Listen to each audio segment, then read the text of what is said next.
குடிநீர் தட்டுப்பாட்டுக்கு தீர்வு காண பனிப்பாறைகளை கப்பலில் இழுத்து வர விஞ்ஞானிகள் திட்டம்.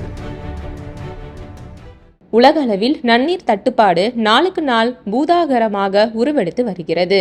இந்நிலையில் அண்டார்டிகா மற்றும் ஆர்டிக் துருவ பகுதிகளில் உள்ள பிரம்மாண்டமான பனிப்பாறைகளை கடல் வழியே கப்பல்கள் மூலம் இழுத்து வந்து நன்னீராக மாற்றும் விசித்திரமான திட்டத்தை சர்வதேச விஞ்ஞானிகள் மற்றும் பொறியாளர்கள் மீண்டும் பரிசீலித்து வருகின்றனர். கடந்த 1977ஆம் ஆண்டு சவுதி அரேபியாவின் இளவரசர் முகமது அல் ஃபைசல் அரேபிய தீபகற்பத்தின் கடுமையான குடிநீர் பஞ்சத்தை தீர்க்க இந்த யோசனையை முதலில் உலகுக்கு முன்வைத்தார்.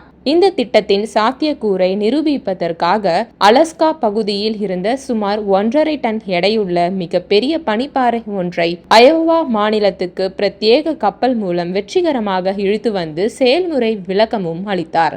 அந்த காலத்தில் தொழில்நுட்ப குறைபாடுகள், பனிப்பாறைகள் வழியிலேயே உருகுவதை தடுக்கும் முறைகள் இல்லாதது மற்றும் அதிகப்படியான கடற்போக்குவரத்து செலவு ஆகிய காரணங்களால் இத்திட்டம் வணிக ரீதியாக தொடரப்படாமல் கைவிடப்பட்டது. இப்போது நவீன தொழில்நுட்பத்துடன் அந்த திட்டத்தை மறுபிரவேசம் செய்ய விஞ்ஞானிகள் தீவிரமாக முயன்று வருகின்றனர். தற்போது பருவநிலை மாற்றம், நிலத்தடி நீர்மட்டம் குறைதல் மற்றும் மக்கள் தொகை பெருக்கம் காரணமாக ஐக்கிய அரபு அமீரகம், தென்னாப்பிரிக்கா போன்ற நாடுகளில் நன்னீர் தட்டுப்பாடு உச்சத்தை தொட்டுள்ளது. இதன் காரணமாக சர்வதேச பொறியாளர்கள் குழு இத்திட்டத்தை அதிநவீன தொழில்நுட்பங்களுடன் மீண்டும் கையில் எடுத்துள்ளது. துருவ பகுதியில் மிதக்கும் சரியான வடிவம் கொண்ட பனிப்பாறைகளை செயற்கைக்கோள் மூலம் கண்டறிதல், கடல் பயணத்தின் போது வெப்பத்தால் பனிப்பாறை உருகாமல் இருக்க அதை சுற்றி வெப்பம் கடத்த சிறப்பு உரை பூச்சிகளை பயன்படுத்துதல், குறைந்த எரிபொருளில் அதிக எடையை சுமந்து செல்லும் நவீன கப்பல்கள் மூலம் பனிப்பாறைகளை பாதுகாப்பாக கரைக்கு கொண்டு வருதல் உள்ளிட்டவற்றில் விஞ்ஞானிகள் அதிக கவனம் செலுத்தி வருகின்றனர்.